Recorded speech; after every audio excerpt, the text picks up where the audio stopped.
இப்போ நம்ம புளி தண்ணி எடுத்து வச்சுருக்கோம், அதோட அந்த தக்காளியும் போட்டு நல்லா பிசைஞ்சு விட்றோம் நம்மளோட ரசத்துக்கு. இப்போ தக்காளியும் புளியும் கொதிக்க வைக்கிறோம். இது தேவையான உப்பை போட்டுக்கிறேன். இது புளி வாசனை போகிற வரைக்கும் நம்ம கொதிக்க வைக்கணும். இப்போ நம்ம ரசத்துக்கு தாளித்து ரெடி பண்ணி வச்சுக்கிறோம். இப்போ மிளகாத்தூள் போட்டுக்கிறோம். இப்போ ரசப்பொடி, இந்த ரசப்பொடி நம்மளோட சேனலில் வந்திருக்கு. அந்த ரசப்பொடியை தான் போட்டிருக்கேன் நான். இந்த ரசப்பொடி தான் நான் போட்டிருக்கேன். பூண்டு போட்டுக்கிறோம்.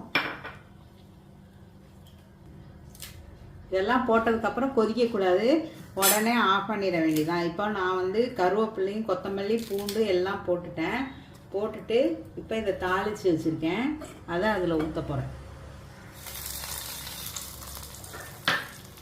நம்மளோட ரசம் ரெடி ஆயிடுச்சு. பாருங்கள் எப்படி இருக்குன்னு.